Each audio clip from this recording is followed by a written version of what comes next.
আসসালামু আলাইকুম বন্ধুরা, সবাই কেমন আছেন? আশা করি ভালো আছেন। তো আজকের আমি আপনাদের দেখাবো আমার এই ছোট্ট কয়েকটা ড্রাগন গাছে দেখুন কি পরিমাণ ড্রাগন হয়েছে। ঠিক আছে, তো এখানে দেখুন ছাদের উপরেও কিন্তু একটা গাছ আছে, এখানেও কিন্তু দুইটা ড্রাগন হয়েছে। দেখুন বন্ধুরা, এখানে দুইটা ড্রাগন হয়েছে। তো আজকের ড্রাগনগুলো সব পেকে গেছে, এগুলা সব তুলবো।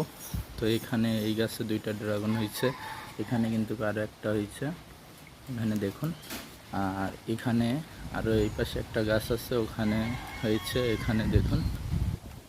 এখানে কয়েকটা ড্রাগন হয়েছে, এগুলো সব আজকে তুলবো। তো এইগুলো দেখুন একেবারে পেকে। তো বন্ধুরা, আপনারা এরকম বাসা বাড়িতে একটা করে এরকম পিলার দিয়ে ড্রাগন গাছগুলো লাগাবেন, তাহলে আপনারা এরকম ড্রাগনগুলো খেতে পারবেন। খুব সুস্বাদু একটা ড্রাগন ফল। ঠিক আছে, এটা একটা কাটারের মাধ্যমে ছিঁড়তে হয়, তো আমি এইভাবেই ছিঁড়ে নিলাম। দেখুন, কোনো সমস্যা নাই। তো ফলগুলো একটু ছোট ছোট, তারপরেও এগুলো খুব মিষ্টি হয়। ঠিক আছে, এইখানে দেখুন সবগুলা আজকে তুলবো। তো আপনারা বাসা বাড়িতে এগুলা করবেন।